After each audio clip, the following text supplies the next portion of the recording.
Hoje você vai ver a desmontagem do cockpit do Opala Diplomata e saber como lidar com os danos da desmontagem.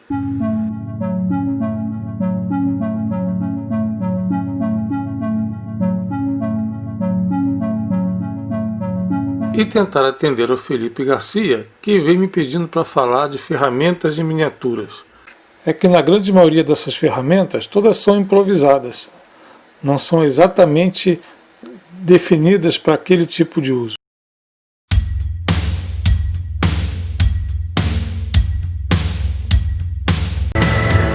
Aqui no Brasil ainda estamos na Idade da Pedra. Não há fabricante de ferramentas próprias para modelismo, nem acessórios dedicados a essa arte. O que temos são ferramentas para relojoeiro, ourives, instrumental, odontológico, e o que mais se aproxima é a micro-retífica da Dremel com seus acessórios, que juntando o kit sai bem caro, caro mesmo.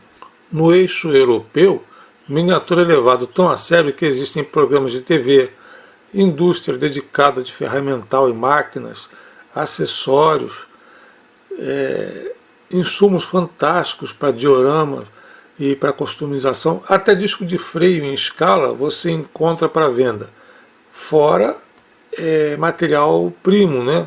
Latão, arames, ferrinhos, conduítes, tudo para cenografia.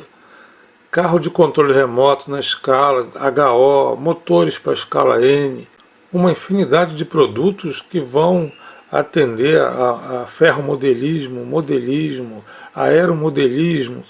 Quer dizer, os caras são muito evoluídos. E aqui vale o improviso e trabalhar com o que se tem nas mãos, né? Na realidade, aqui temos mágica, e com essa mágica nós vamos começar a customização do interior desse Opala 86. O que eu estou fazendo aqui? Com a ajuda de um ferro de solda e alfinete, eu vou amolecer o entorno do encaixe para que a cola solte o volante do painel. Se eu tentar puxar o volante ou alavancar a base, eu vou quebrar, porque ele é muito delicado e vou acabar perdendo a peça. A ideia é amolecer o plástico e conseguir retirar a peça intacta, mas vai haver uma lesão aqui na base. Então eu vou tentar minimizar o estrago sem derreter muito plástico ao redor dos encaixes do volante. Eu faço uma pequena pressão aqui no volante enquanto eu vou derretendo o entorno e vou sentindo o volante sair. Então ele saiu ileso. O mesmo farei com o encaixe do painel. Repare o efeito de queijo derretido das bordas do encaixe. A peça soltou, mas o entorno foi danificado. O truque aqui é apenas deslocar 1 centímetro fora do encaixe, esperar o plástico esfriar. Se você puxar, como o plástico está derretido, você vai destruir a base porque ele vai retirar mais plástico do que é o necessário. Para ilustrar, imagine desfiar um casaco de lã. Se puxar um pouco o fio e cortar, nem vai dar para perceber que ele foi desfiado. Agora, se você sair puxando o fio no intuito de que ele quebre, vai saindo fio, saindo fio, saindo fio, e daqui a pouco você tem um buraco no seu casaco. No caso aqui, eu perdi a espessura da base do painel e ele não vai mais se encaixar. Então a solução aqui é ampliar a lingueta de encaixe em comprimento e largura para preencher um novo espaço da base. Eu tenho essa plaquinha na sucata e eu vou usar para fazer a nova lingueta, que vai ser maior e mais larga.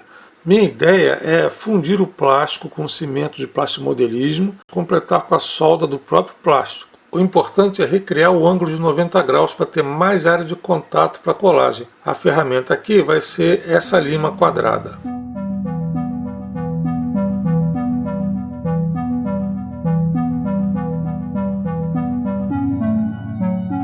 Na falta da guilhotina, o estilete corta o plástico.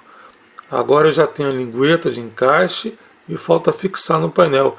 A ideia é fazer uma fusão química para depois fazer a solda plástica. O ideal é usar o mesmo tipo de plástico que você vai soldar. No caso aqui, essa plaquinha é do mesmo material do restante da miniatura. Então, a soldagem disso vai ser muito mais fácil do que se eu usasse plásticos diferentes, digamos assim.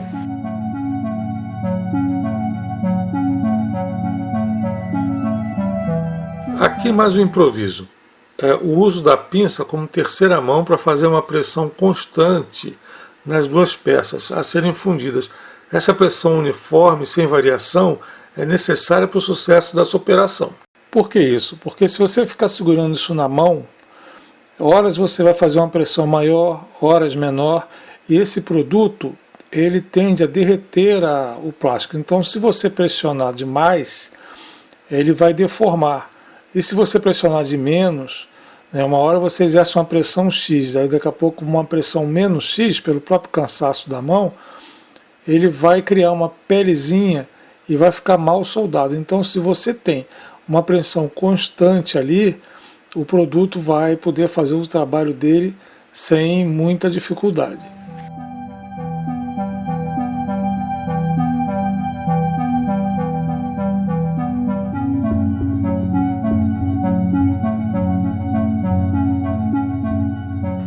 Agora eu vou usar o reforço com o próprio plástico, soldando uma metade, e depois que essa metade esfria, eu soldo a outra metade. Nunca de uma vez só.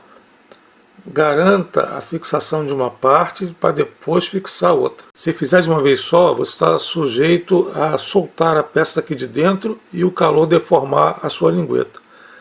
Refeito o encaixe da lingueta em 1 milímetro, não vai atender a nova gaveta do assoalho, que agora tem 2. Perdemos a precisão e vamos ter que criar mais 1 milímetro, fazendo o mesmo processo, mas agora usando só a fusão química dos plásticos.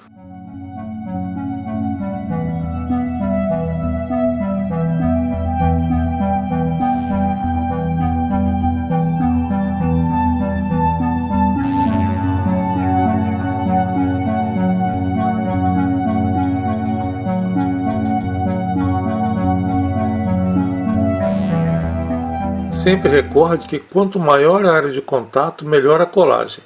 Então, refaça os ângulos de 90 graus para garantir isso.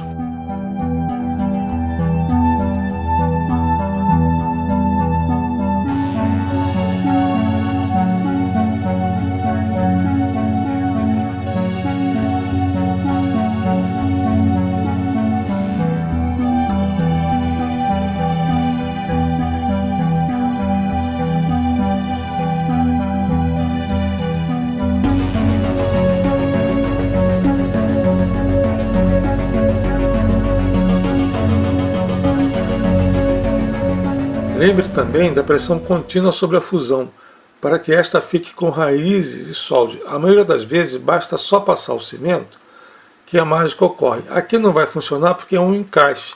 Se a fusão for superficial, na hora do clique, a lingueta pula se não estiver fortemente aderida. O outro estrago foi no painel. Um furo na hora de retirar o volante porque saiu mais plástico que o necessário. O reparo aqui vai ter que ser feito com massa de poliéster diluído em thinner epóxi.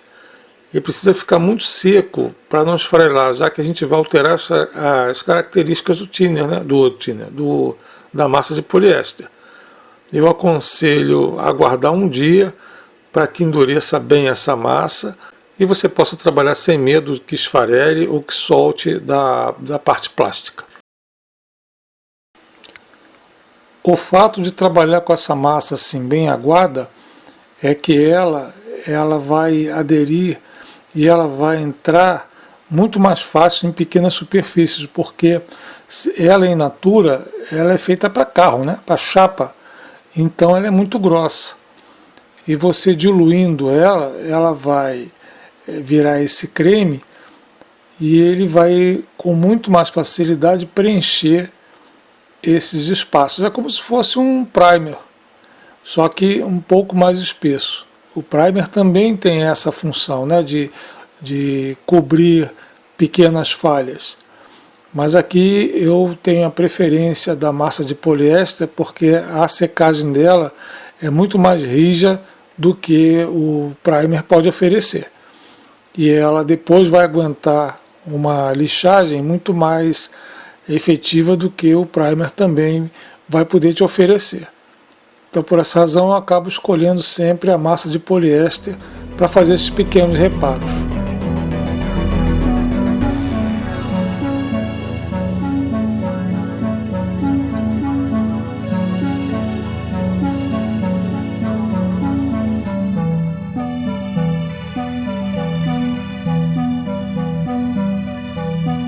Hora de retirar os bancos e, por sorte, a cola era superficial e soltaram sem grandes esforços ou riscos. Essa ferramenta é uma espátulazinha odontológica que era usada para misturar e modelar aquele amálgama prudente. Já aproveita para retirar as rebarbas plásticas dos bancos, excesso de cola, e o assoalho está pronto.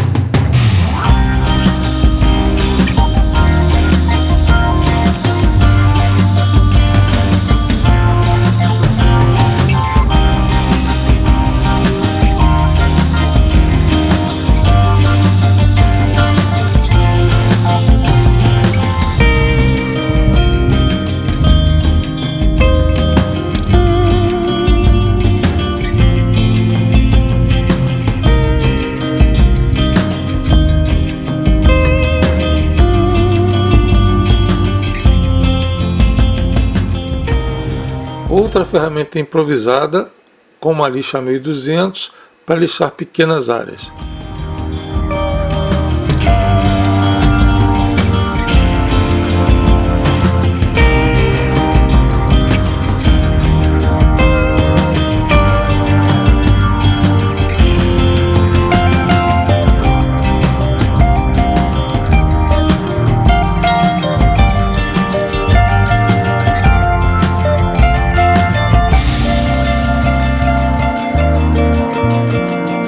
O painel, depois de seco, tem que ser lixado para nivelar essa massa de poliéster com a superfície plástica.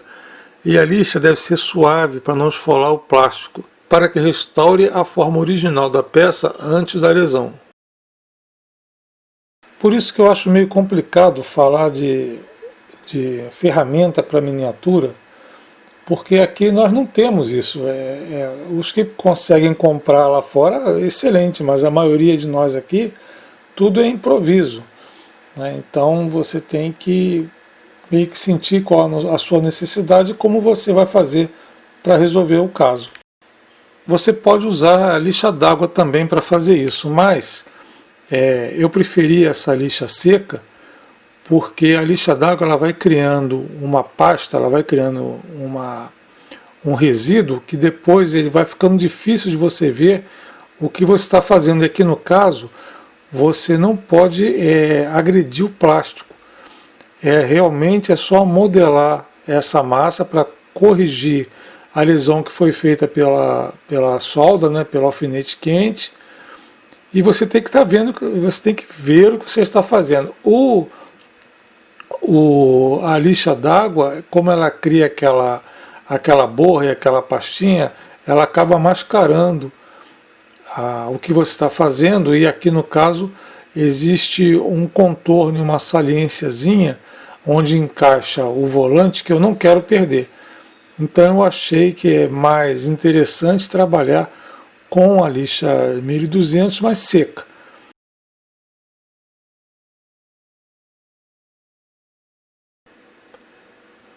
Testamos para ver se tudo se encaixa como antes e estamos prontos para a segunda fase da custom. Eu espero que você tenha gostado do vídeo. Se gostou, não esquece de dar aquela forcinha para o canal, chegar a mais pessoas. Fica com Deus, um forte abraço e até domingo, se Deus quiser.